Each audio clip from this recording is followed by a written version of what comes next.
Hello, everyone, and welcome to my quick look at Midnight Witch, which is a free-to-play visual novel on Steam. Thank you to the devs for sending me an early code for this, even though I didn't really get to it super early. It is just one of those things. But anyway, let's check this out. This game contains material that some may find disturbing, including reference to topics such as trauma and SA. Hey, it's good that it's on there. We probably won't get that far, but good to know. Good to know for those of you who, are uncomfortable with that. Might not be, we don't know, right? We'll see what happens. But, I've played my fair share of visual novels. I understand what is to come. Oh, wow, the double warning.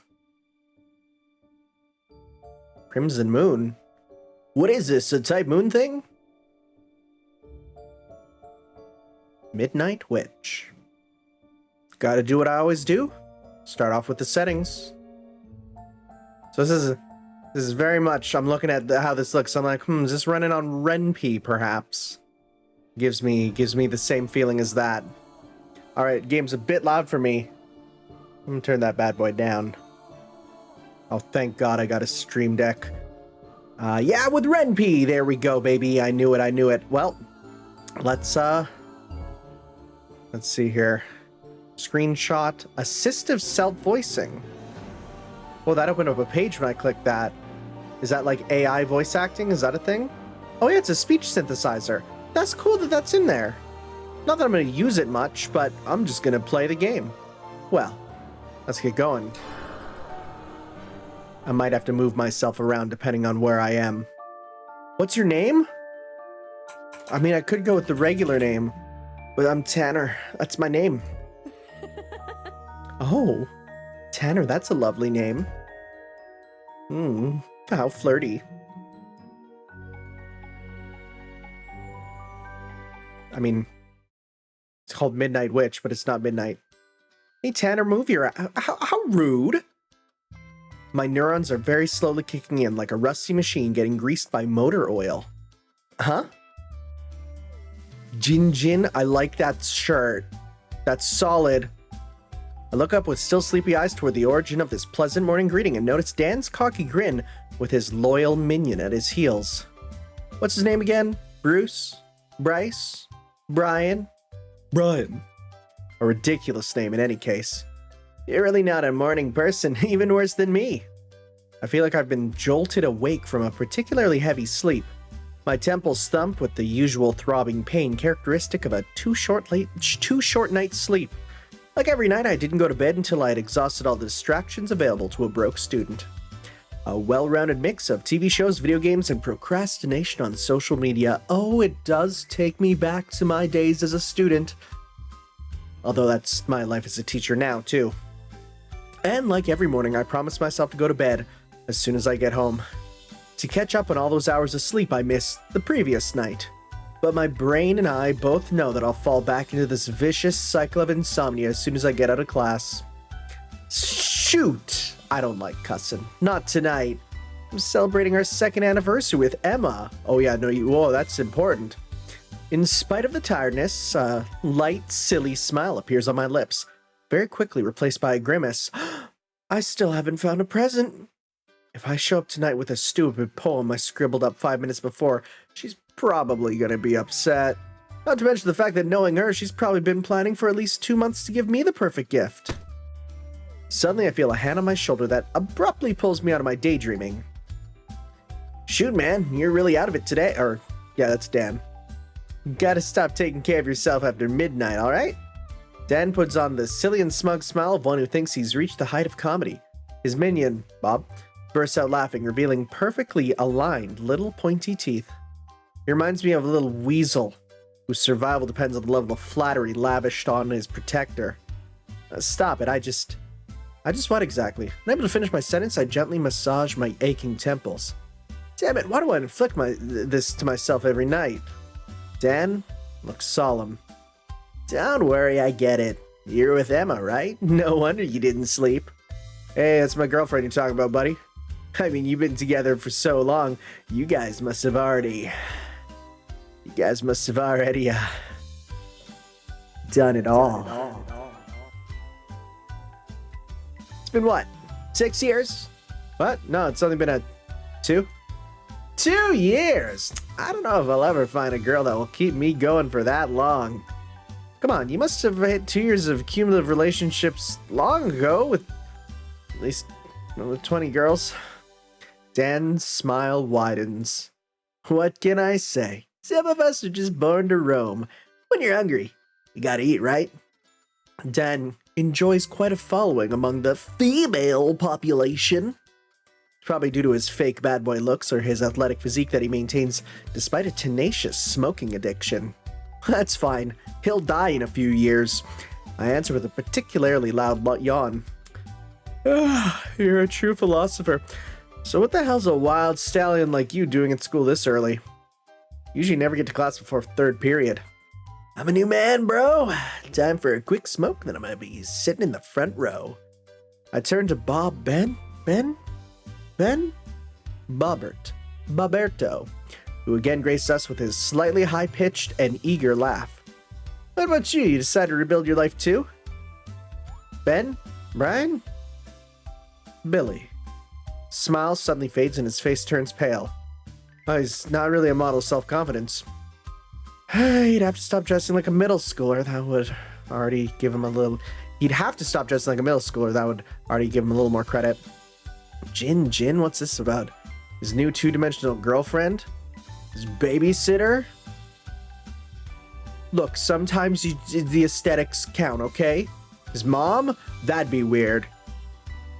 Ugh. I shake my head slightly to get rid of the sudden rush of nausea. That red hair looks familiar, though. Ben? Did you not hear? We have a new professor this morning. His sentence hangs in the air. Okay, if you're pausing for dramatic effect, I have to tell you it's been incredibly underwhelming. Come on, dude, just out with it. Dan bursts into a sonorous laughter. Don't be too hard on Wes. Wes? No kidding, his name doesn't start with B. He's all giddy about the news. Bert, aka Wes, somehow smiles at Dan with an embarrassed look. The same smile you serve to your tormentor in vain hopes that he'll decide to trade his axe for a beer. Never quite understood whether Dan liked this guy or not. I guess he just got used to the presence of a droopy lapdog. Probably also makes him look tough in front of the girls by comparison. Because the new professor, I hear she's just... a terror.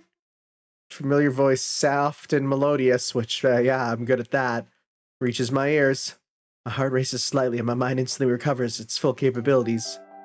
Emma stands right behind us looking puzzled. Guys, why are you blocking the entrance? Dan slaps me on the back, knocking the wind out of me. Look, here's your sweetheart. Doesn't look tired, though. I thought you guys were getting busy all night long. Or maybe you were with someone else, like a boss. Emma's cheeks suddenly immediately pinken, making her look even more adorable than usual. Dad, you're such a filthy pig. Hope you have a chance to treat your carpal tunnel on your right hand. Oh, snap. Nice. And she bites too. Tanner, you really found a girl. A perfect girl, you can say that. I jostle Dan slightly to get closer to Emma and put a shy arm around her shoulders. Just another way to mark my territory. Oh, come on, dude. Don't call a woman your territory.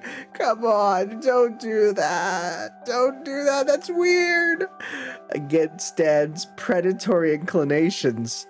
He's a decent guy when you get to know him, but when it comes to girls, well, he gets much less reliable. Hey, Emma, you okay? Emma smiles at me and places a light kiss on my lips, which has a way of triggering a small wave of heat that radiates down to my belly. Every single time. I'm not really the romantic type, but this girl's brought out feelings in me that were previously totally unknown to me. Despite our 2 years together, I still find it hard to believe that such a popular girl decided to date a guy like me. I'm not the worst choice in the world, but she clearly could have done better. At least she remains unaffected by Dan's heavy-handed flirting. In that respect, hey, I'm definitely better than him. You can't blame Dan, he's all excited about the new professor we're having this morning, apparently. Emma looks with a surprised expression. Oh right, you heard too? I remain slightly puzzled. Is this such big news, a new professor? Especially for social studies class that I probably would have skipped if it weren't for the threat of Emma's reprimand. Needless to say, a girl like her never misses classes. Dan's smile widens. A normal answer at last.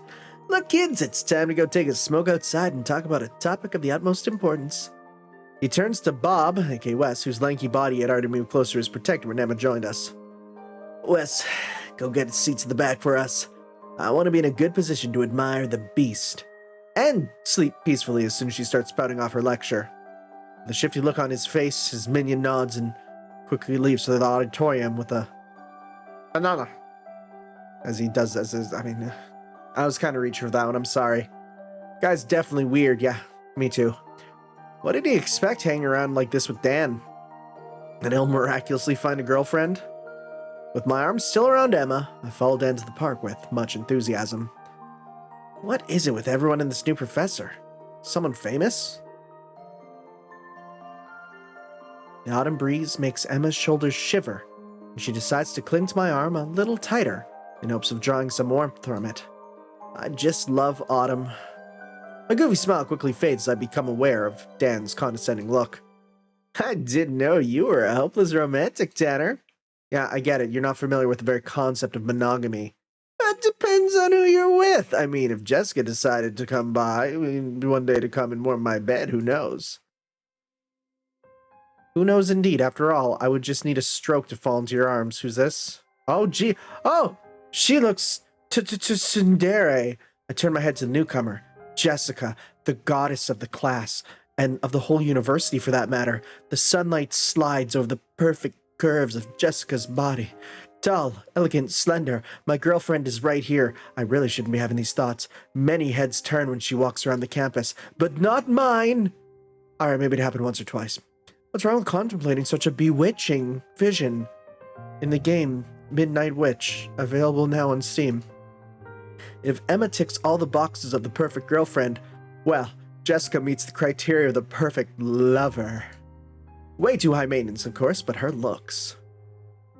I feel Emma's fingers tighten on my arm and notice a slightly uneasy look on her face. She and Jessica don't get along very well, to say the least. But I don't understand why she's afraid of her. Jessica, beautiful. I was just waiting for you to come and brighten up this dreary morning. Yeah, sure, keep staring. You're such a pig. Don't say that. You know I think about you every night. Spare me your disgusting thoughts you have at night. Dan bursts out laughing. Two of them actually get along pretty well. I guess you got this pretty well. I don't think there's any hint of romance between them, but I might as well add some fuel to Jessica's fire. After all, them arguing is so much more entertaining than class. All right, so you two, you're dating now? Jessica gives me a beautiful yet murderous look. What kind of nonsense are you spouting? Ha! Wow. She turns abruptly to Dan and slaps the top of his head. You're the one spreading this rumor? You filthy pig. Not enough money in the world for me to even touch a disgusting pig like you. Come on, Jessica. Your virtue deserves much more than money. You filthy pig. Just die. The group bursts into laughter, except for Jessica, who scowls. It's almost the same couple's quarrel every morning. That said, I'm convinced that their relationship is purely friendly. After all, Dan would be bragging about it if he'd managed to get his hands on Jessica, even if only for a night. Even Emma seems relaxed a little and take the opportunity to tighten my embrace. It allows me to show her that I'm absolutely not interested in Jessica. Well, almost not interested. Anyway, what's this about the new professor? What's so interesting about her? Yeah, I feel like she's all anyone's talking about. Is this really a big thing, a new professor? Just what I'm thinking. Finally, someone who's normal. Emma speaks up in an unusually excited voice. I heard she graduated top of her class last year. She was so good at the university, good to hire as an assistant professor, even though she's barely older than us. Okay. That's unheard of. Jessica glares at Emma with a contemptuous look. She's probably a spirit animal, right, Miss Perfect? Emma cowers in on herself as if being slapped. I have to step in. Hey, Jessica. I know your grass-based diet must be such a pain on a daily basis. Jeez. Oh, buddy. You don't need to lash out at others. Jessica strides towards me in a way that's both graceful and intimidating. Her haughty air and amber eyes seem capable of setting the surrounding air ablaze at any moment. unable to suppress pressing the right click and causing that to happen. I struggle not to look down at my shoes. I may have gone a bit too far. Yes. We're all happy to know that your underwear sits right next to Miss Perfect's bed 3 times a week. But you really need to get your feet back on the ground. New shiver. Sorry, milady. I tip my fedora in defeat. I curl up slightly next to Emma. Oh, this girl is scary. I wonder if she's crazy. I wonder who will be crazy enough to chase after her. Yo, Jess, chill. You know Tanner's the white knight type, just defending his damsel in distress. I don't like that text on screen. I'm gonna get rid of it. Jessica pouts, eyes loaded with contempt glued to Emma.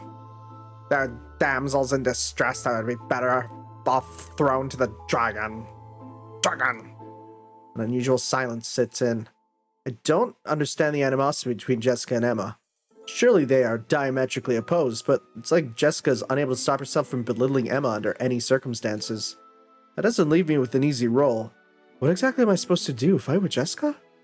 Well, yeah, right. All I can do is helplessly listen to her acidic rants about my girlfriend. Except for raising my voice every time Jessica goes too far, as she did just now, I'm completely powerless. Fortunately, Dan often manages to defuse the situation. He's got a real gift for that. I got the real gift for accidentally right-clicking. His hand brushes Jessica's shoulder, and she immediately turns her animosity to this new threat.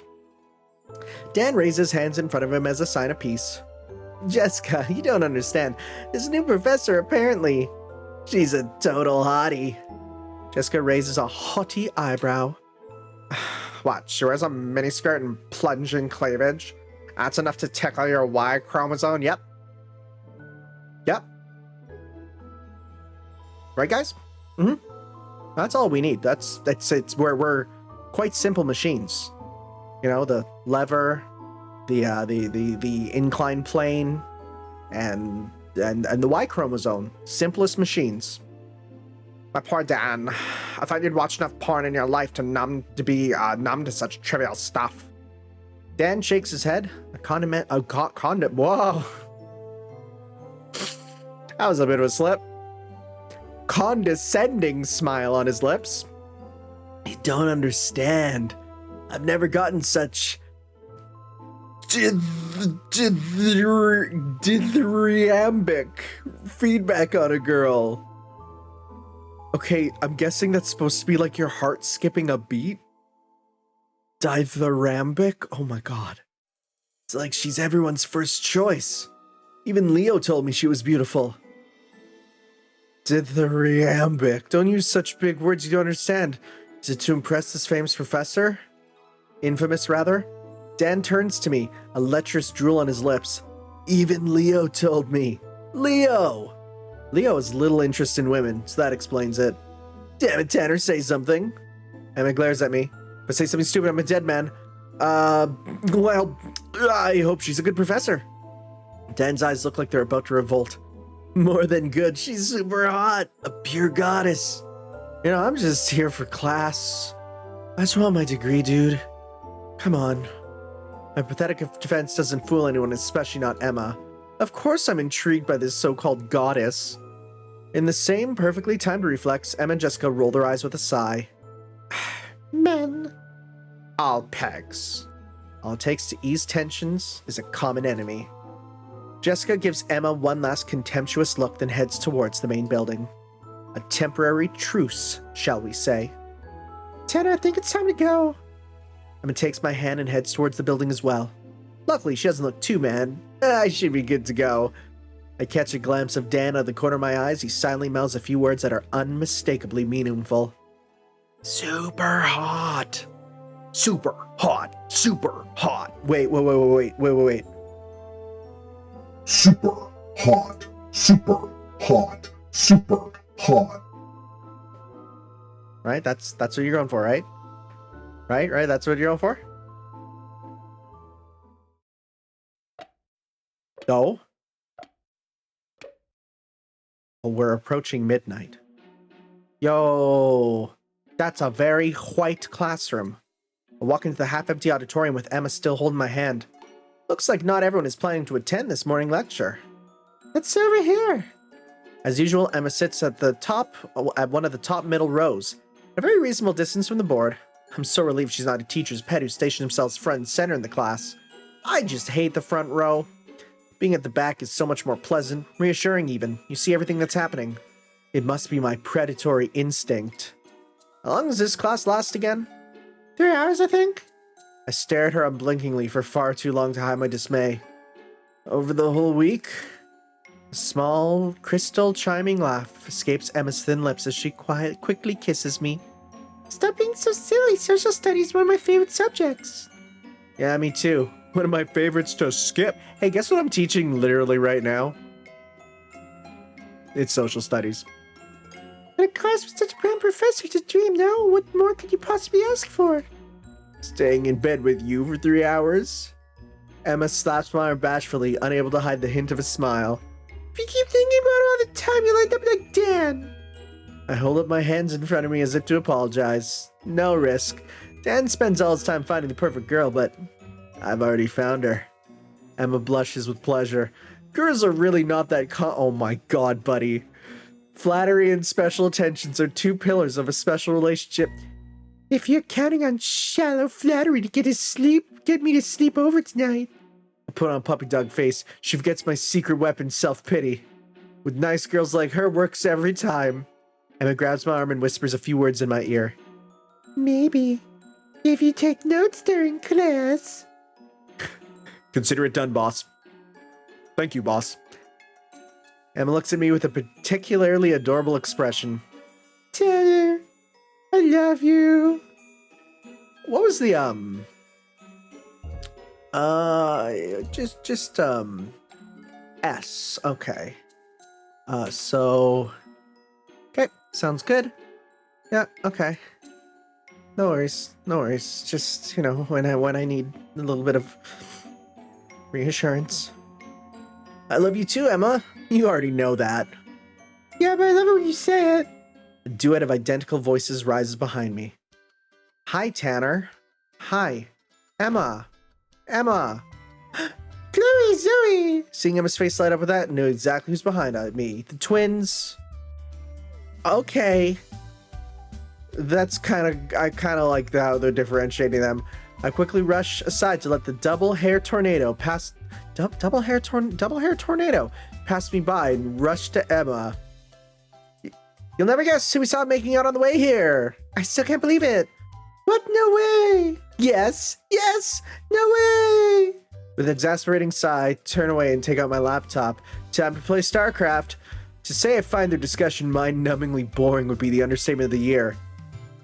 Besides, I hear he beep with beep right after. No, he did. If only I had noise-canceling headphones. Women, am I right? I scan across the classroom that is slowly filling up around me. Some people clearly decided to stay in their bed this morning. From the looks of it, there's still a good 30 or so students who bothered to show up, which is wild because this is a lecture hall for 300.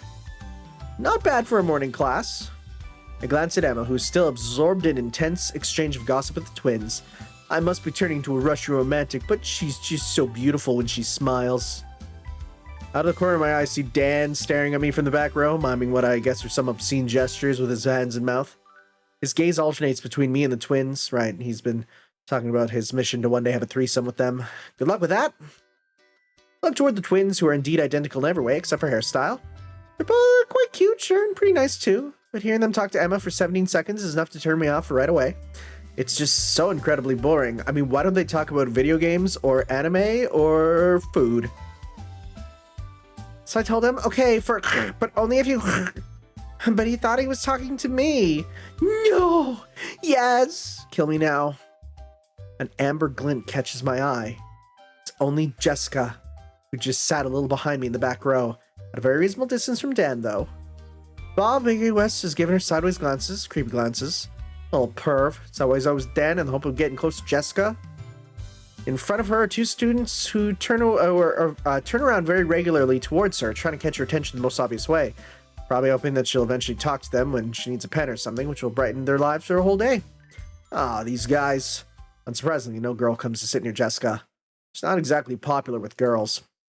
Mainly because of her diva-like personality and her natural ability to make a most loyal boyfriend drool with envy. It's probably the cause of more than one breakup around here. I haven't seen this new professor yet, but to paraphrase Dan, Jessica is super hot. Emma, she's the best girlfriend in the world. Pretty, sweet, smart.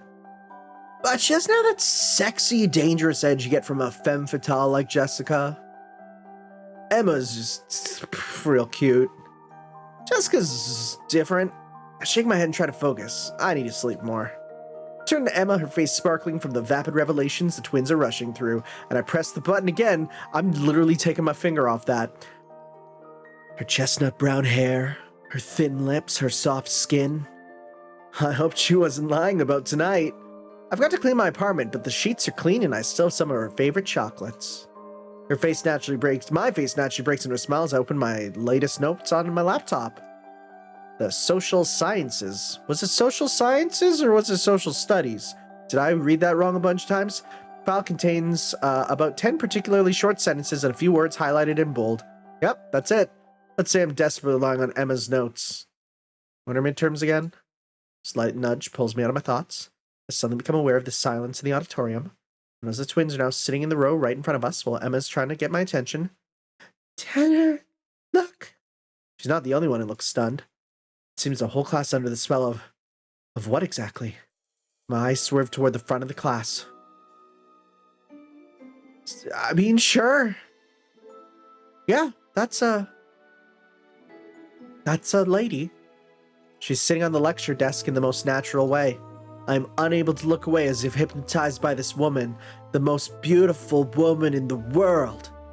Her endless legs crossed in front of her reveal slightly more skin than decency would allow despite the presence of a highly transparent pantyhose to satisfy the eye. Her alabaster skin emphasizes a graceful neck which crowns a chest whose opulence can easily be guessed despite the presence of a very decent blouse. Her whole body seems to have been sculpted in divine crucible under a night sun. It doesn't make sense. Nothing makes sense anymore. I feel as if I can no longer control my brisk breathing. The irregular beating of my heart accelerates again as my eyes linger on her fine, even features, her bewitching smile, her jet black hair cascading down her shoulders. My gaze finally reaches the most bewitching, most unreal part of her anatomy, her eyes. Eyes at once dark, sparkling, laughing, intimidating. An impossible night blue gleam dances in her beautiful gaze. The air around her seems frigid, but my brain has never been so feverish. How could I still be satisfied with my dull and insipid life after encountering such perfection? The regular professor's loud voice rises sharply, but only partially breaks the spell that is mesmerizing the whole class. Listen, this is Miss... Please call me Evelyn. The playful tone emphasized the bubbly and perfectly controlled side of her voice, that of a woman who knows perfectly well what she's worth, what she wants, what she has. The professor clears his throat, not without giving her a quick, lecherous look. Evelyn, yes. Evelyn is my new assistant, and she will be teaching most of my classes next semester. I'm counting on you to stay serious and focused, despite her massive bosom. A few whispers rise from the back rows. That's my dream job. You hire a super cute assistant and don't do shit. I said a cuss word. That's how you know I'm getting into it. Or the drink is finally settled in. How do you become a professor? It's a lot of work. Yeah, right? It's hard because she dresses like a skink. You bet I could pay just to look at her. Guys are all real pigs. They're real pigs. Oh wait, that was the twins. Please quiet in the back. The whispers quickly die down. Good. I count on you to welcome Evelyn and show her the full extent of your capabilities. For those who have any. The professor punctuates his last remark with a glance in the direction of Dan, who grins with all his teeth, his eyes riveting on Evelyn? Didn't he really call her by... Okay, but this got me in university. I couldn't do this. I had professors that were like, yeah, just call me Dave. Like, I can't. I'm sorry, I can't. I spent 13 years of my life literally calling my teacher Mr. Blank or Mrs. Blank. You're now telling me to call you Dave? I can't do that. I will call you Mr. Dave before I call you Dave. I'm sorry, it's just not possible. I wish you all a good day and good luck to you, Evelyn.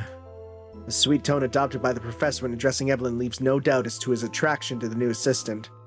Perhaps he did indeed hire her simply for her looks. Think he's doing her? Shh. You wish he could for sure. Yeah, I'm so pissed if he's really doing her. I'm so much better than that, oh shit. Stop dreaming. She doesn't sleep with just anyone. That's perfect. I'm not just anyone. A few greasy laughs rise from the back of the room. Most of the male students are wearing a toothy grin, delighted to get such a lovely reward for going to class this morning. I have to say, with a professor like her, this semester is almost going to be bearable. She's like, okay, let's talk about ideologies. And it's like, oh, frick, never mind, we're done. Whoa, jeez. Talk about slamming. Didn't know this was a horror visual novel. Sound of the door slamming shut tells the professor has left the room. It's only Evelyn and us now, which is still like 40 people to 1. Evelyn and me. I feel like she's looking at me. I've forced the few neurons still active in my brain to focus on Emma. Emma, my girlfriend, beautiful as an angel. And Evelyn, beautiful as... Hello, everyone. Good morning, ma'am. Hey. Collective murmur rises from the rows of the room in greeting to the new arrival. Like I said, you can call me Evelyn, but please don't call me madam. I'm barely older than you. Oh. A light laugh with sweet tones reminiscent of some chiming crystal bells escapes her finely chiseled lips and echoes off the large walls of the auditorium. I graduated last year, so I was a student like you until very recently. Wow, she's almost our age. She's my future girlfriend for sure. You'll have to get over me first. You pigs. Evelyn seems unfazed as if she couldn't hear the whispers among the rows. I hope we can bond to learn better together. I'm still very new to the job, so I'm counting on your goodwill. The muffled echo of all male voices erupts from the four corners of the auditorium. Of course you can count on us, Evelyn. I need private tutoring. If you need help outside of class too, please let us know. Let me know. It's like your own frick. Yo, Gimon's in class. How you doing, Gimon? Pretty good. I always help beautiful women. That's how I was raised. Stop it, you're making me blush. Her amused eyes roam the auditorium and scrupulously probe each row. The room looks a little empty to me, but I think all the important people are here. Wait, what does she mean by that? Is that a subtle way of saying she's going to take attendance? For a morning lecture? That'd be unheard of. Yeah, could you imagine your teacher taking, your professor rather, taking attendance every class and using it against you even though you're paying for the courses, so if you're not going, then it's your choice? I immediately feel sorry for anyone who stayed home sleeping, for getting an unjustified absence, and for missing such a sight. Evelyn comes down from the lecture desk with a light, small hop. Well, I think it's time for us to start the class. And just to start on the right foot, by the way, what class am I supposed to teach you? Even Emma's left speechless. No one expected her to say that.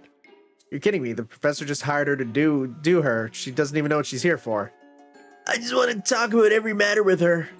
She's got matter for sure. Doesn't mean anything, you moron. Of course it doesn't mean she's got big boob. Forget it, you fat, degenerate moron. Evelyn seems to revel in everyone's reactions. This is a social studies class. It was social studies. A beautiful smile appears on Evelyn's perfectly harmonious face. Social studies, wonderful. That's my favorite class. Just like Emma. The new professor's gaze finally swivels to me.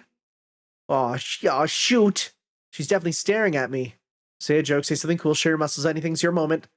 I managed with great difficulty to regain control of my emotions, well helped by Emma's slightly trembling hand on my arm. It's as if Evelyn could cast a spell on me. You handsome.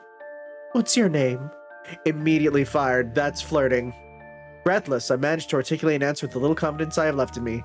I'm Tanner, madam. Evelyn. Few snickers echo around me, but I can tell the guys are burning with jealousy. Tanner? That's a nice name. Not as nice as Evelyn. Dan tries to stab him with no luck. Evelyn keeps her eyes on me. Tanner, could you please tell me where you were in the course?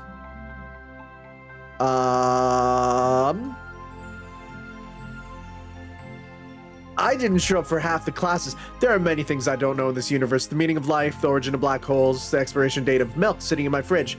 Our progress in this course is simply part of this great unfathomable whole. Might as well go all in. I wish I could answer you, but you know, I haven't shown up to class for— Oof! Emma graces me with a surprisingly powerful blow to my sternum that takes my breath away. Give Emma a surprised look. What was she expecting? That would be up to date with the course? My non-answer, of course, earns me a few fat laughs from the higher rows. I swivel towards Evelyn. It's a risky answer, but I might have managed to put a small smile on her perfect lips. Well, Tanner, I'm lucky you decided to show up today. I'm sure you won't regret getting up this morning. Who could regret getting up for Evelyn? Dan was right, there's something particularly mesmerizing about her. I immediately closed my mouth under the threat of Emma cocking her fist again. Might as well not push my luck too far. Who can help Tanner remember where you were? We were on comprehensive sociology. Gotta remember what voice to do. Evelyn quickly claps her hands, looking visibly excited. The analysis of the social world, fantastic. Social relationships, right? Domination, power, differentiation. I nod without understanding a word of what she just said. As long as she looks happy. I guess I have a blissful smile on my face since I immediately feel Emma's fingernails digging into my arm. Ouch! Her cold look encourages me to stay quiet. Sorry! Thanks, Emma, for helping me. I look around. Most of the male students are looking at me with a mix of envy and hatred. I'm taking the lead! The pressure from Emma's fingernails grows stronger. I'm not competing, I swear! Perfect, let's start the class. I'm counting on all of you to behave. She just gives like a math lesson. It's like, oh, that's not what we asked for. Emma was right. Evelyn's quite brilliant. Despite her visible lack of preparation for this specific class, she's been talking about comprehensive sociology for over 5 minutes with particular insight and a sense of expertise. Her eloquence is very impressive. Given her insane lack of knowledge in social sciences, I'm unable to say if what she says is actually relevant. But she sounds convincing. All the male students would definitely agree to anything she says. Wait, isn't that the Dr. Fox effect? Seems like I've actually learned a thing or two about sociology over the years. I take a look at the other students. Most of the girls behave exactly like usual. At least the ones I know. Emma takes perfectly organized notes on her little pink laptop. It's always having quick manicure, her little nail polish jar unsteadily resting on her right knee. And Chloe tries by all means to catch the eye of the guy sitting a few rows down without much success. As for Jessica, she's staring at her laptop screen far too intensely to actually be paying attention to the class. What about the guys? Well, half of them are drooling over Evelyn, while the other half is fervently looking for hilarious questions to ask in order to get her attention. Dan is dutifully juggling between the two. What about me? No point in line. I've not taken a single note, but Emma's presence next to me keeps me focused enough. I'm lucky she's here. Well, maybe not lucky, but a nudge on my elbow pulls me out of my daydream. I was listening, I swear. Emma looks at me warily, then finally smiles. Very funny, but take notes. Class started 5 minutes ago. I watch the little cursor blink on my laptop screen. File containing my notes has not received any updates since... with a sigh, I place my hands on the keyboard and start writing a few keywords from Emma's notes. Do you guys have internet? Emma and I turn to a student sitting a bit to my left, further to my left. I haven't tried yet, why? I can't connect to the Wi-Fi. Bro, that's why you download Word. Don't rely on Google Docs, that's why. I don't care, I'm working. Just stay home if you want to stack off. Emma gets always very passionate when it comes to class. That's because in addition to being extra cute, she's also a very bright student. Chill, yo, I was just asking. New whisper behind me this time. Wi-Fi's down. They must have changed their password last night. Only the school intranet works. University intranet, great. Oh god, I don't miss those words. Aside from fascinating articles about the discovery of electricity and the biography of the college's dean, that thing is as empty as my fridge on a weeknight. Hey, log on to the internet chat. Everyone's trolling. Right, there was a chat room for students on the intranet. I didn't even know that thing worked. I mean, with social networks and mobile phones, that kind of thing is literally useless. But since we don't have actual internet anymore, I find the addresses in a few clicks and managed to log into the chat room. The interface is incredibly old-fashioned, but it seems to be working. Messages are flooding. I open the small tab listing people logged in. Wow, there's almost 30 people. The whole class is already on the chat. I'll go back to the message history. It seems nobody's able to connect to the Wi-Fi. Pink lady. Seriously, nobody can crack the new Wi-Fi password. Sucks so much. You can't have that name on the school internet. They wouldn't allow you. You can't say that on the school internet. They wouldn't allow you. When did they even change it? It was working fine yesterday. I got no signal on my phone. Yeah, I don't have signal either. Why so serious? Just me. Nobody can get signal in solid term. It's always been like this. Why? Wes Z Wizard. Oh. The auditorium was built with new materials that are more insulating, but that also prevent any mobile signal. Dark Unicron. I do your mom. GTFU. STFU or die. Falshore. Shut up, y'all. He's saying something interesting. So we'll never get signal in this room? Who's Wes Z Wizard? Shut up. Oh my god. I'm going through an impressive number of insulting messages in pure flood. It's insane how an online chat can become a garbage can in no time. We will eventually, thanks to the deep indoor technology, it allows us to signals to pass through very thick walls, but it's very expensive for mobile network operators to install. STFU, GTFO, STFU, stop flooding. How do you know all this? It's Wes, Dan's friend. His mom works for a telecom company, so he knows a lot about this stuff. And your mom, you know when she operates? No! No cussing! No cussing! Smile naturally forms on my lips. With chat being anonymous, it's so easy to troll, except for Wes, who very clearly labeled himself. Keep scrolling until I finally reach the most recent messages. Just keep staring, princess. Oh, I wonder who that is. By tonight, she'll be in my bed. Yeah, right, you got no plan, no balls. That's what she said. You have a plan, Dan Juan. Oh my god, is his name actually Juan? STFU? Of course I have a plan. You kiddos just wait longer and enjoy the masterclass. Danny the pussy, Dan all talk, no balls. Frustration much? She's way too hot. This girl's... You cannot have this name. Like, they wouldn't allow this. A girl's like an angel who fell from the sky. Too bad she didn't fall into my bed. She's so hot I can't even focus on what she's saying. I just look at her lips moving. That's enough to make me happy. Loser. Me too, loser. STFU. Stop breaking. Oh, okay. Real talk. I completely forgot I named the main character Tanner and I had a jump scare. Like I read my name there. I forgot that I'm named after myself. And like actually, I got this nervous feeling of, oh god, they're talking about me. Right? Stop bragging, guys. Tanner took the lead already. Yeah, too bad for you, Dan. She even called him handsome. No! Stop!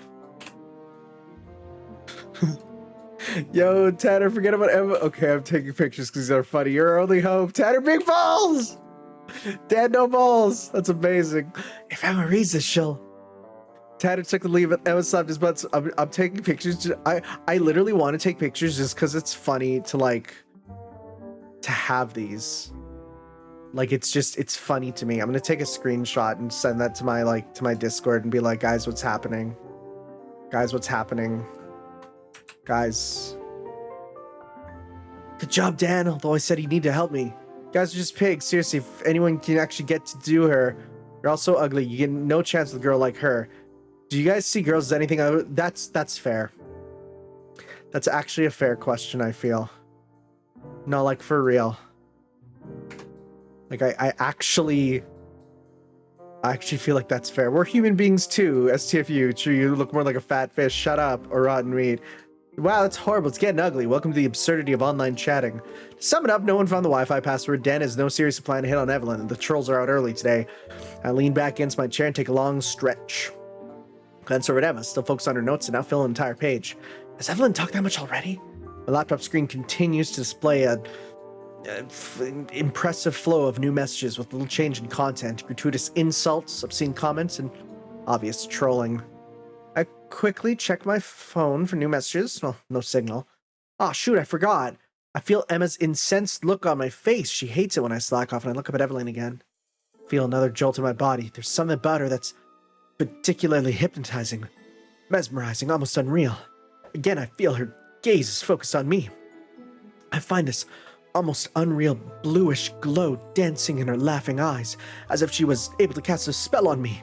Spell or not, I'm unable to look away. She is mesmerizing. I stiffen slightly as Emma's hand shakes my shoulder. Take notes, hurry! Emma, I'm lucky she's here.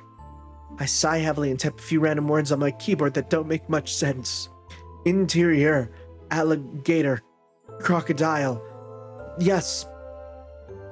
I take a quick look at Emma, who's writing down every word pronounced by Evelyn's sweet voice at a bewildering speed. I just can't focus. I haven't been able to focus in social studies class for years, and it's not happening today. I rest my chin on the palm of my hand and open the chat room again with an innocent look. As long as I pretend to focus on my laptop, Emma shouldn't mind. Law, I found a horoscope on the internet. STFU.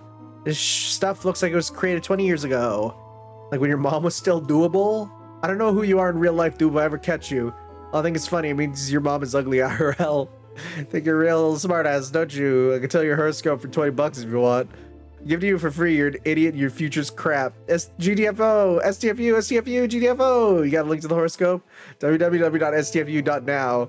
Oh, that's not, I was gonna type that in, but because it's the way it is, I wouldn't. Yeah, nothing else on the internet. Games. What do you expect? Counters? Wow. Just straight up name dropping it, huh? Seriously, you can get CS on the internet? Give me a link. Need, STFU would need LAN party. A horoscope. Great. I guess I really don't have anything else to do, and a miracle can always happen. They might actually have some old CS version in on the internet. I click on the horoscope link without much conviction. Not having internet is pure nightmare. What did people even do before? Welcome to the mythical creature personality test. Wise as Phoenix, charismatic as a dragon, shy as a unicorn, clever as a troll. What mythical creature are you? Heart by DS. No way, this is a bullshit psychological test. What if even performed an actual horoscope? Question 1. The one you love, hi, is single. You see him or her laugh with his or her ex.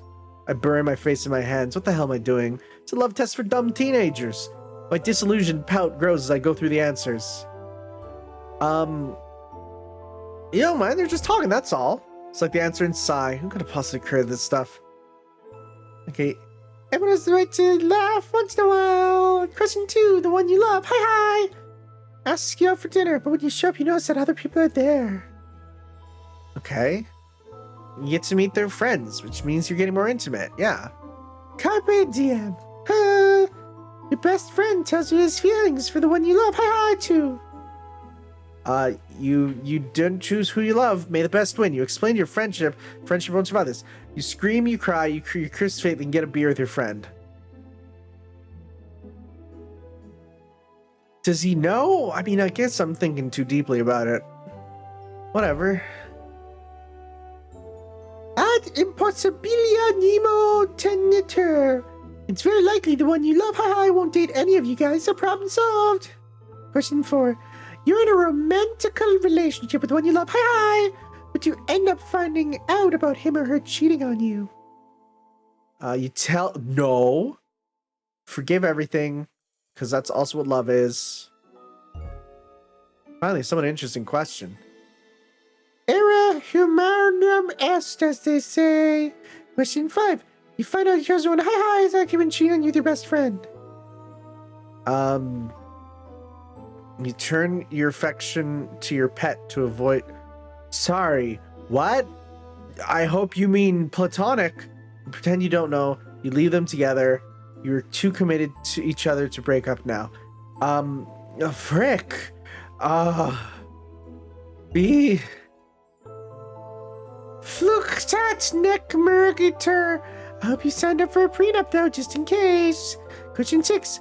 You and the one you love, finally enter divorce after years of suffering. What? You celebrate... I guess B. This is really, the question's getting weird. Adisser calenarium semper aliquid heritat. Not an easy one, just Google it already. Question 7. Your loved one, blames you for the death of one of your children. But you were the one driving.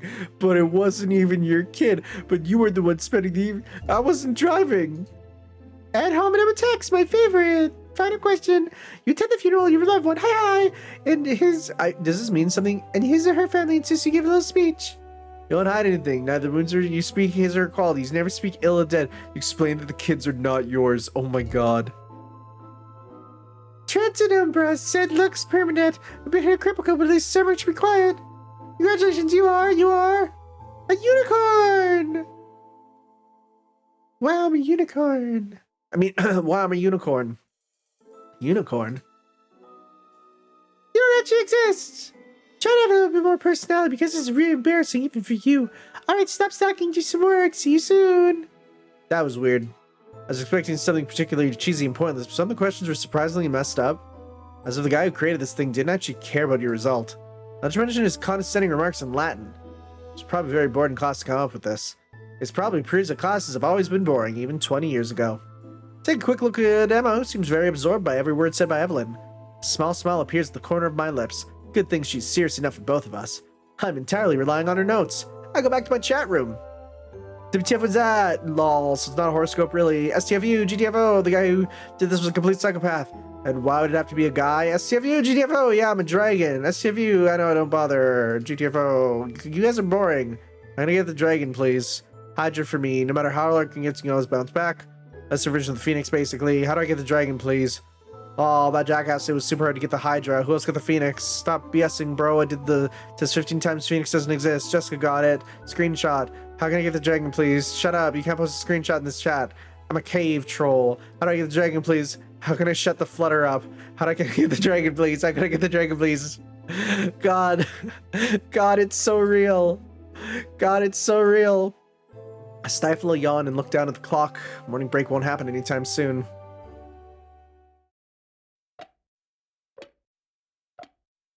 Kind of weird for morning class, and yet it's leading to midnight. We're done with this chapter. I hope it wasn't too boring. An unusual rising tide of voices spreads through the rows. That was perfect, Evelyn. I could listen to your voice for hours. Keep talking, please. Can you please repeat the last part? Wow, someone's actually paying attention to class. Evelyn's still standing up, a delighted smile on her lips. Thank you all, you're so kind. But I've talked too much. Now it's question time. What do you mean questions? Oh shoot, I didn't pay attention. I do have questions for her. If I answer right, what's my reward? She laughs her eyes from the back rows as Jessica clutches her head in her hands, appalled by so much stupidity. Who can tell me what the Barnum effect is? See, this is bad because I actually did learn this in school, but I don't remember. Big Sippy. Barnum, never heard of him. A few hands go up, including Emma's and Dan's. You next to the handsome boy. Emma straightens up slightly in her chair while a certain amount of murderous glances are casted my way following Emma's complimentary remark towards me. Handsome boy, is that really me? It's the it's a principle used for personality tests or horoscopes. People are flattered by a speech that valorizes them, which leads them to find inaccurate comments about their personality irrelevant. Relevant, rather. Evelyn quickly claps both hands. Exactly, that's exactly right. What's your name? Hesitates for a moment, surprised by this teacher's unusual familiarity with her students. Emma? That's perfect, Emma. Read any personality test. You'll always find a subtle mix of flattery and statements generic enough to fit the majority. Once convinced that the test results represent who you are, you would become more likely to accept completely false statements about your personality. That's the power of the Barnum effect. Evelyn, you're the best professor in the whole world. Evelyn bursts into a crystalline laugh. Sorry, but flattery needs at least a bit of subtlety, otherwise it doesn't work. Let's see. Who can tell me about the bystander effect? It's a classic that you've already faced in real life. Hands go up again, including Dan's. He must have come up with the real hilarious answer it tries to pull out no matter what the question is. Evelyn sweeps the room with a sharp look. No, it's always the same people answering. I'll pick someone this time. She moves. Boy, I sure wonder who she's gonna pick. She moves slowly across the stage in search of her prey, one hand brushing the desk as she continues the walk. A shiver runs down my spine. Who wouldn't love to actually be that desk? You over there, what's your name? Lucas, ma'am. Evelyn? A guy named Lucas, I've probably talked to him twice in my life, is sitting in an obvious attempt to appear cool and relaxed. He stares at Evelyn with a knowing look sure of his charm. At least as bold as Dan. So, Lucas, do you know what the bystander effect is? Lucas's smile widens. It's when you are a bystander to a significant event that you're able to replicate afterwards with accuracy. For example, my first time was with a super talented girl when I was 14. Too much info. We don't want to hear that. We don't want to hear that, buddy. As a result, I can pull out some amazing tricks. He concludes his answer with a wink that probably believes to be the most charming in the world. It was dorky, vulgar, and probably off topic. I hope Dan has a better plan. Emma sighs as she pivots back to her laptop. What a douche. You bet. He'll be lucky if he just gets kicked out of class. To my surprise, Evelyn continues to smile in a perfectly natural way. It does not surprise me. After all, you look to belong to the gifted type. It's up to you to find out. Evelyn's smile widens. Oh, but I already know better than anyone. Huh? Unfortunately, that wasn't the right answer.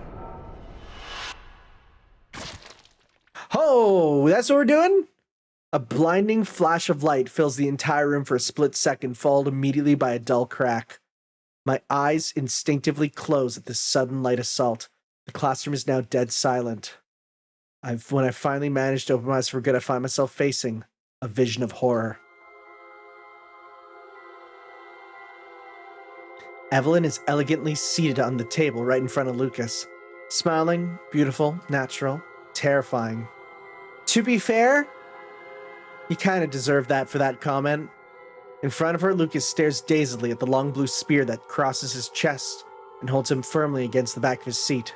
There's blood absolutely everywhere. The eyes widened. Lucas tried to articulate some words, but only a bubble of blood springs from his lips and splashes a little more of his completely soiled clothes. The blue spear seems to glow with a supernatural and devious gleam, as if animated by a will of his own. Evelyn keeps her eyes riveted on Lucas's face, whose life is rapidly slipping away. It feels like time stays eternity for... Well, it feels like time stays frozen for eternity. My brain, unable to process the images I'm witnessing, can no longer reason rationally. Shoot. Shoot, shoot, shoot. Lucas covered in blood. Evelyn, magic spear. No way. What the heck is this stuff? I'm dreaming. A nightmare. For sure, that's impossible. The murder, the magic, the beautiful smiling teacher covered in blood.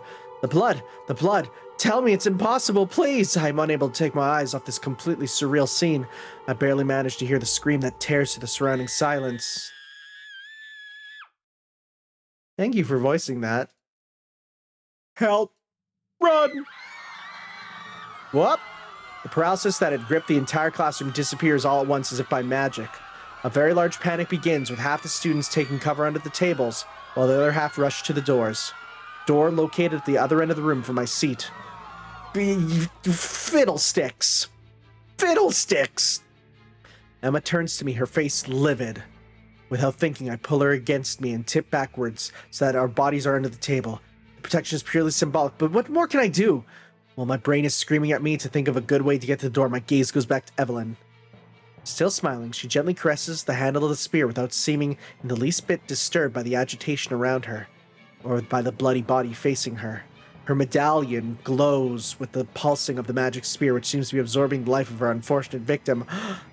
That's her J.O. crystal. It seems Lucas is living his last moments. His face becomes more and more livid with each passing second, and his eyes take on a gray color specific to dead corpses. You know, in anime and stuff, that's not a thing that happens in real life, but okay, you definitely don't lose the color of your eyes. A frightful nausea invades me. Blood, death, supernatural spear that seems to feed on Lucas's life. Death. That's impossible. I pull Emma a little tighter against me and force her head toward my chest in a futile attempt to spare her from this macabre vision. Revulsive. Traumatizing. I search for empty words of comfort, but the only thought that crosses my mind is I can never forget Lucas's speared body. No matter how long I live, the scene will be etched in my memory forever. That's a good scream. In spite of the ambient rush, a new shrill scream followed by a pestilential odor invades the room that silences all the other noises. Guys, who farted? As I try to find a proper vision angle without exposing myself unnecessarily, I manage to see a flaming maps collapsing on the floor just in front of the door. Don't tell me another student. No! Door's trapped! Door stuck! Door stuck! Door stuck! Door stuck! This really is the Counter-Strike. The students amassed near the door are caught in a primal panic. A tremendous stampede ensues, the crowd divided by the desire to get away as far as possible from the two corpses, that of Lucas and another unfortunate soul who was burned alive. Evelyn's bubbly voice rises from the center stage as if she had teleported back again from the back rows where Lucas's corpse still lies, nailed to his seat by the magic spear. No, class is not over. At these words, all the students froze, and a new icy silence invaded the room. Evelyn's beautiful smile lights up her face, which strangely no longer bears any trace of Lucas's blood. If you don't hurry back to your seats, I'll have to punish you too. After a few interminable seconds, the message finally sinks in. Clear as blood. Punishment. Death. New panic sets in. Most of the students rush to the relative safety of the tables, while a handful remain motionless near the door, totally paralyzed by fear. Evelyn gazes at those death row inmates with a delighted expression. Oh, bad students. One of the 3 students still standing faints, her face maddened. A second lays eyes on the totally charred corpse, then bends over to vomit profusely. The third, his limbs shaking all over, seemed to have completely lost control of his body. Evelyn slowly approaches the door, her eyes riveted on the 2 girls on the ground. Poor thing, she's fainted. What kind of teacher would I be if I punished a student with anemia? Her lighthearted laughter is in total contrast to the seriousness of the situation. As for her, Evelyn takes a small step to avoid the puddle of vomit. I'm sorry, but eating in class is forbidden. That's how you mess up the room. With a nonchalant gesture, she extends 2 fingers in the direction of the unfortunate girl still on her knees and agitated by sporadic retching. Bam! New flash of light blue this time. The student collapses on her vomit in a big spray of blood. Oh my, look how dirty she is. I hate dirty people. Last student still standing tries to move away, but his legs seem to no longer obey the movements, intimated by his hips. He just manages to lean against the wall to avoid falling. Evelyn raises her eyes full of malice in his direction. Why aren't you sitting in your seat? The class has started already, right? The unfortunate guy opens his mouth like a fish out of water and painfully manages to squeeze a few words. I is not a valid answer, sorry. Evelyn gives a ravaging little wink and quickly waves her left hand in his direction. Crack. New flash of light followed by a dull cracking sound. A long blue spear, identical to the one that pierced Lucas, goes through the student's chest and literally pins him against the wall. Contrary to Lucas, death must have been instantaneous. The student does not emit any rattle, and his inert head falls to one side in a frightening angle. Looking satisfied, Evelyn quickly contemplates her work, then returns to the desk while clapping her hands. Well, I guess now we can resume the class. She runs her delicate hand through her long hair. I think I was just asking you some questions. All right, just a few more questions and we'll start a new chapter. Let's see. Evelyn sweeps through them with her eyes. All the students have taken shelter under the tables, just like Emma and me. A perfectly useless shelter, inasmuch as the underside of the tables is visible from the board. It's going to be difficult for you to take notes crouching like that on the floor. With her right hand on her hip, she holds her other hand out to the side. A small blue ball of energy of supernatural origin quickly forms in the palm of her hand. Despite her enchanting smile, an evil glint gleams in her eyes as she opens her mouth again. If you don't take notes, I'll have to consider you absent. I'll be honest, I'm reading this and a little bit of this is a power fantasy for me. Boy, I sure love to be able to make my students write notes, because boy, could really use that. The ball of energy begins to crackle, levitating above her left hand. The signal is clear, obey or die. Students slowly stand up and reluctantly sit back in their seats in dead silence. Despite my heart beating way too fast, I take the risk of standing up as well, Emma still in my arms. My will is close to breaking when Emma raises her big doe eyes to me filled with tears. Emma, trust me. My voice is only a whisper, but she nods and let my arms guide her. I sit her back in her seat next to mine and sit down as well. Her morbidly livid face doesn't let me forget the nausea rumbling deep in my gut. This is a nightmare. A pure nightmare. I slowly turn my head towards Evelyn, praying not to meet her eyes. With a big smile on her face, she's making sure that everyone is seated properly. A particularly sickening smell of burning flesh finally reaches my nostrils. I glance at the black carcass lying on the floor next to the door. Just imagining that it is the corpse of another human being makes me want to regurgitate the contents of my stomach. No way. Magic doesn't exist. There's no such thing as teachers killing... Okay, well. There's not very often a thing as teachers killing students in the classroom. That is actually plausible and has almost assuredly happened before. It shouldn't, but that one can. Not in my life, not in my very average, very basic student life. It shouldn't happen here. It shouldn't happen to me.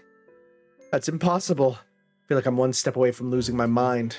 My brain can't comprehend events as surreal as the one I'm facing. It wasn't programmed for this. No human brain was. Emma's small hand squeezes mine. Despite her shaking, the touch of her soft skin manages to calm my emotions slightly. Enough to bring me back to my senses.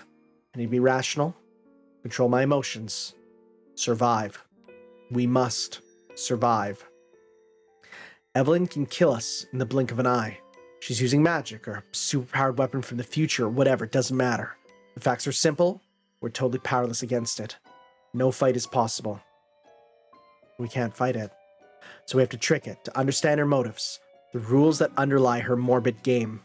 Turn them against her, like in a video game. My life is like a video game. Play that whole song, but I won't because it's probably copyright. The blood rushes to my temples with a frantic heartbeat. I close my eyes, trying to concentrate more without success. Don't be an idiot. This is not a video game. There are no rules, no solutions, no escape. This is a reality or a nightmare. I open my eyes and meet Evelyn's gaze. My blood runs through my veins. Did she just wink at me? Her attention immediately shifts to the other side of the room, but the uneasy feeling persists. Am I next? I feel like I'm having trouble breathing. My shallowing becomes very difficult. Swallowing, rather. I read that word wrong, as if my throat had become totally knotted. I'm going to die. Like Lucas and like the others. We're all going to die. My eyes freeze on the door to the room, the only way we can escape. The only way to survive. A door, trapped. A door that condemns the ones who puts his hands on it to die by fire. My breathing is getting shorter and shorter as I curl up slightly in my seat. I can't get out anymore. Trapped. Condemned. Is everyone seated? Good, let's get back to the questions.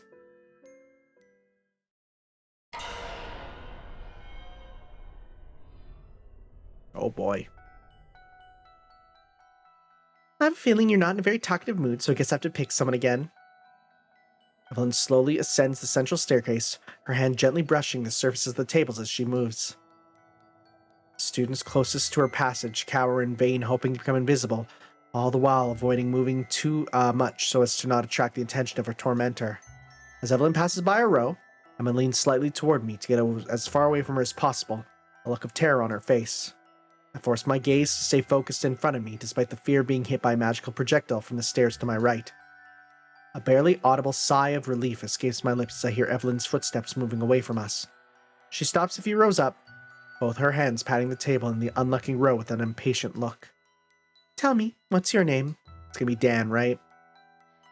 Oh no. Slowly and carefully, I turn my head to catch a glimpse of the unfortunate victim out of the corner of my eye, sitting just a row away from Dan. That's that guy. It's Matt, Zoe's ex.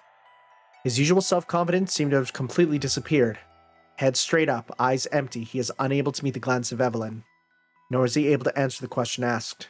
Matt lets out a slight cry when Evelyn starts to move, convinced of his imminent death. To my surprise, she simply sits down in the seat next to him and leans her beautiful face towards him. Matt keeps his head turned towards the wall as if paralyzed by fear. I can't help but fear a certain cowardly relief. Matt is next on the list, not me. Poor guy, but it's not me.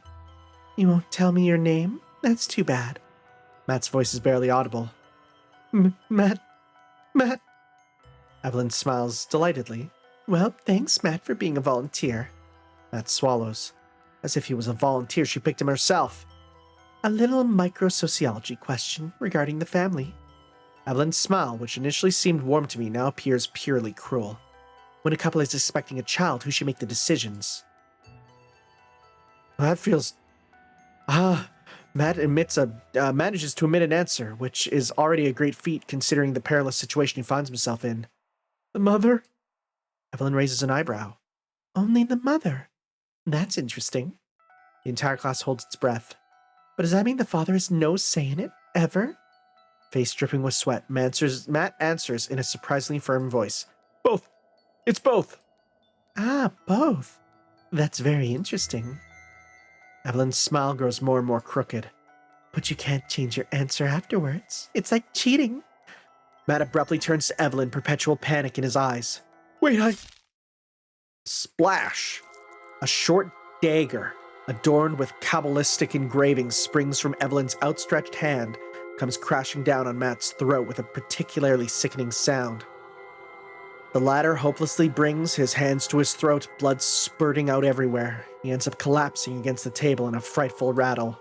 Evelyn contemplates her macabre work with satisfied air, her medallion sparkling of a blue supernatural glare. No! A few howls echo through the room. I squeeze Emma's hand tightly, hoping she will manage to suppress any sound. Last thing we need right now is to attract Evelyn's attention. I think we can stop the question part for now.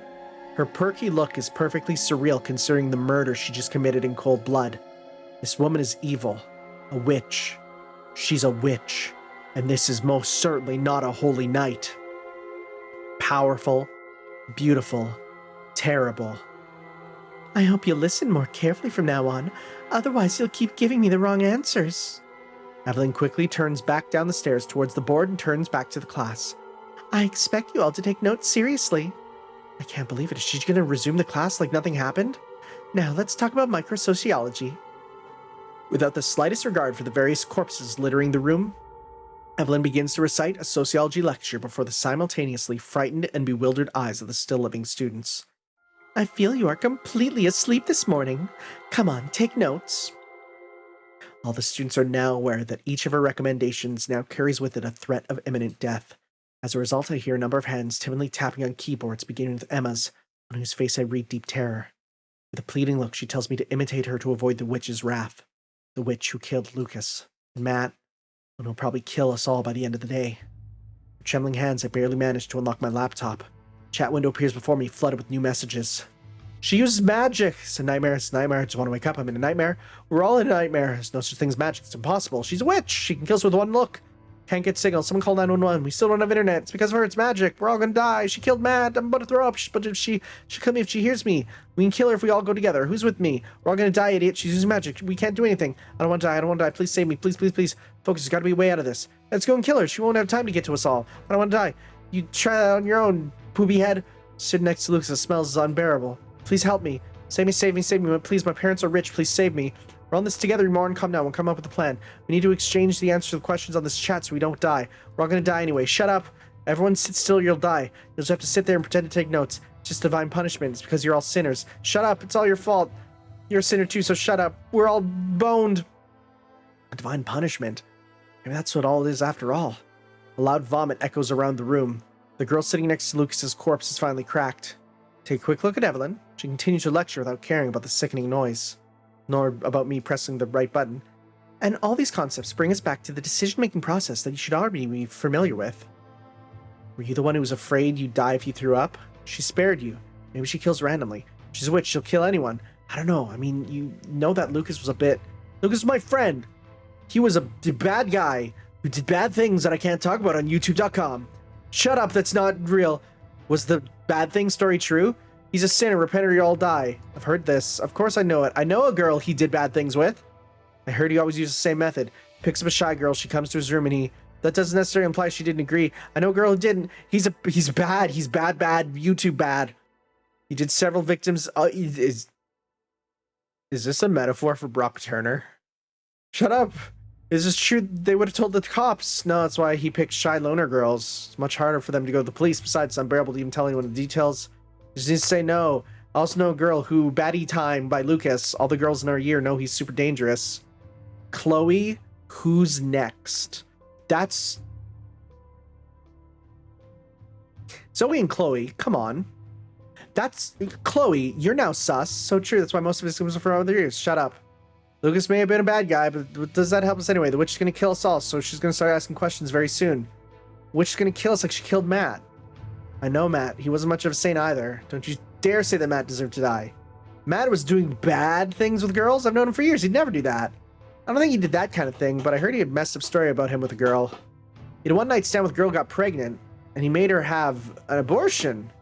So what? She should have used protection. Sorry, she should have? Come on. Oh, come on, Matt. Oh, come on. But the visceral fear that refused to leave my body, I try to concentrate on last exchanges. Matt forced a girl he slept with to have an abortion. That reminds me of something. I press my palms against my temples in the vain hope of diminishing the rush of blood that pulses painfully along my veins. This is a... Okay. The memory of the exchange between Matt and Evelyn just before his death suddenly flashes back to me. Who should make the decisions? Oh, a very specific question for Matt, as if she saved the question for him. Means she knew? In a moment of lucidity, I try to gather my thoughts. Evelyn is a demon, a witch, a psychopath. She can kill us all with a snap of her fingers, and yet she follows a very specific plan. She gives us orders, terrifies us, asks us questions. Small voice in my head started to grow louder. What if she didn't kill randomly? I mentally run down the casualty list. Lucas seems like he was a serial YouTube bad guy.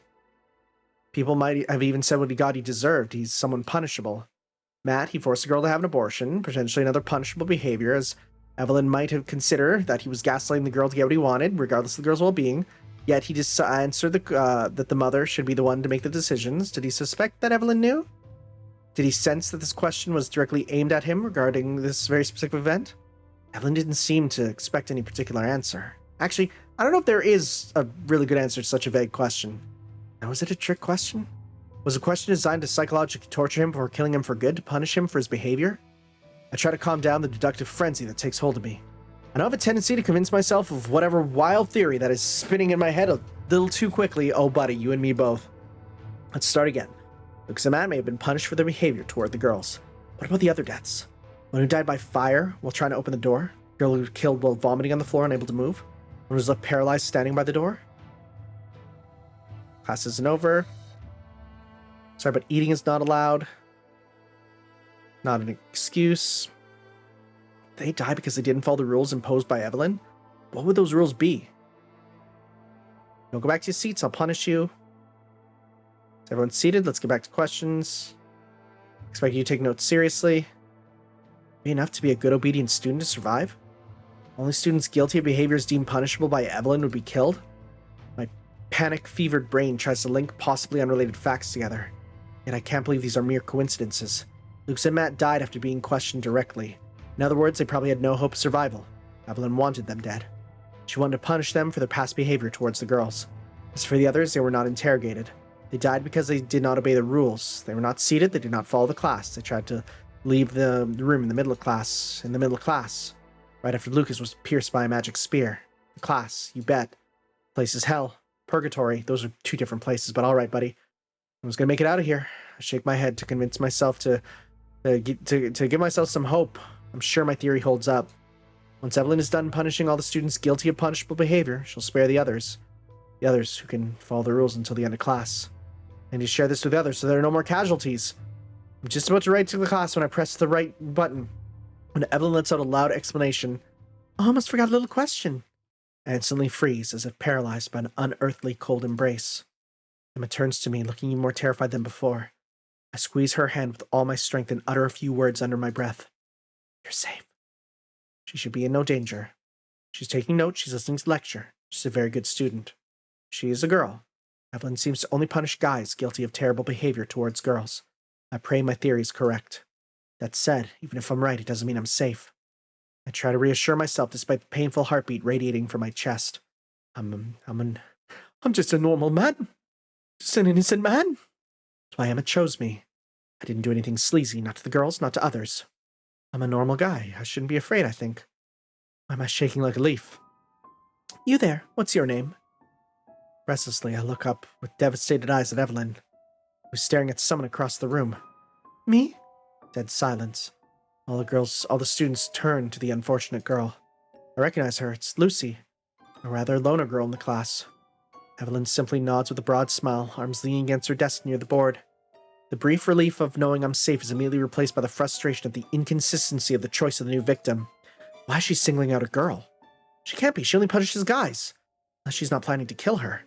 Maybe Evelyn just wants to psychologically right-click someone into thinking she's going to kill everyone. Maybe she'll spare this girl and kill the next student she asks a question to. The next one, that could be me. Claire, my name is Claire. I frown. What is she doing? Her name is Lucy. If Evelyn finds out she's lying to her, is she hoping that such a risky ploy will be enough to save her life? Claire, that's a pretty name. Lucy's face is almost morbidly pale, but she manages to hold Evelyn's gaze without blinking. I've always thought that the name we're given at birth is the starting point of a great injustice, since we don't choose it ourselves. What do you think, Claire? She knows. She knows that Lucy lied to her. She knows everything. Lucy's doomed. Her voice becomes shaky. Yes, you're right. I'm always right. No need to mention it. Evelyn's smile widens and she bursts out laughing. I'm kidding, of course. Nobody's perfect. Lucy's face breaks down as Evelyn walks up the stairs toward the row where her new victim is sitting. Psychological torture is unbearable, including for us bystanders. Does Evelyn plan to kill her? Does she want to terrorize her? So, Claire, a question for you. About responsibility. I resign myself to the obvious. Lucy is going to die. My theory is wrong. Is a person who distributes illegal content on the internet guilty, even if he or she did not participate in the making of the content themselves?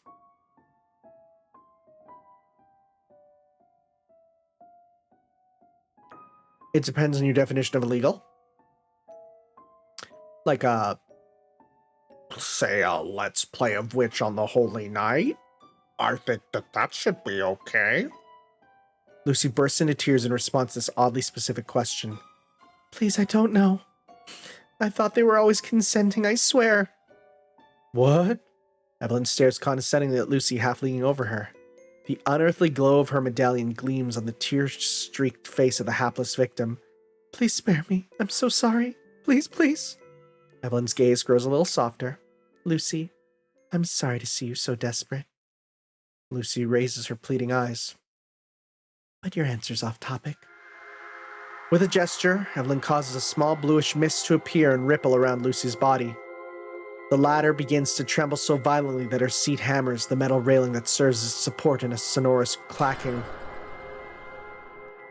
The shaking stops. After a few seconds, with a dull thud, Lucy's head falls onto the table, her head turned in my direction.